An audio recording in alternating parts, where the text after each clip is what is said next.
Bienvenue dans les bons plans à petit prix. Je te fais une vidéo donc très courte parce que sur Yuan en VE, j'aurais pu en parler honnêtement, mais j'ai trop d'infos. Voilà, il y a déjà trop d'infos lundi, mardi, mercredi. Donc c'est Maxime qui m'a envoyé cette information. Donc je la mettrai soit à droite ou à gauche. Je pense logiquement à gauche, enfin à ma droite. Donc ça sera à ta gauche, t'as compris.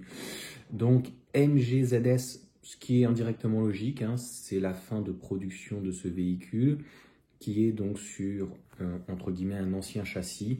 Donc de mémoire, on est sur du Volkswagen, et si on n'est pas sur du Volkswagen, de toute façon, on est sur du General Motors. Donc la nouvelle va arriver donc sur base de la nouvelle MG4, donc nouveau châssis donc de chez MG. Et là, oui, pour les petits budgets qui s'en foutent du design, 28 900 €. Donc 70 kWh de batterie, écoute, neuf, garantie 7 ans. Qu'est-ce que tu vas avoir de mieux? Donc quelqu'un qui aurait, à la limite, j'ai envie de te dire, 0 €, bien sûr, il prend un crédit de 7-8 ans, il a un véhicule qui est garanti pendant au moins 7 ans. Chaque année, il va devoir faire une petite révision, c'est une centaine d'euros, 140 € maximum. Et là où ils ne sont pas donnés, et c'est la purge en fait du liquide de refroidissement au bout de 4 ans. Avant, à l'époque, c'était 400, ça peut être 600. Il faut trouver voilà, un garage MG du moment que tu as le tampon, tu vois.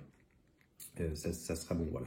Donc concrètement, comme je te disais, moins de 30 000, ça va faire à peu près 3 000 € par an, donc ça va faire à peu près 300 € par mois, tu vois, de crédit. Un véhicule que tu gardes 7 ans, qui valait 41 000 € de mémoire, donc en gros, voilà, tu pourras toujours le revendre tranquillement 10-20 000. C'est un excellent véhicule. Après, en termes de style, il y en a qui n'apprécient pas trop. Moi, je le trouve pas foufou à l'extérieur. À l'intérieur, je le trouve assez sympa. Mais la technologie, elle est, qui est déjà embarquée, que ce soit en charge, en autonomie, etc., n'a rien à envier à nos véhicules, en tout cas actuels. Voilà pour ces petites précisions, pour ces informations. C'est un véhicule plus classique, hein. Il permettait pas d'avoir, il n'était pas modulaire. Donc sur des anciennes bases de véhicules thermiques, de mémoire, je crois que c'est une traction et pas de propulsion, etc. dessus, encore moins de 4 motrices. C'est ce qui va arriver sur la nouvelle génération, donc ZS. À moins que la concession fasse encore plus, mais c'est plutôt, on va dire, le constructeur MG France ou Chine qui décide un petit peu, voilà, qu'est-ce qu'on fait. Voilà pour ces petites informations. N'hésitez pas à vous abonner, je le dis très rarement, mais là j'aimerais bien, ça pourrait être cool. Donc c'est gratuit d'arriver à 500 donc, abonnés.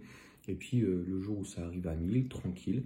Franchement, voilà. Si vous avez des questions, n'hésitez pas. Et puis si vraiment vous êtes intéressé par le produit, vous appelez un garage MG qui n'est pas très loin de chez vous. Et encore une fois, à 28 000 €.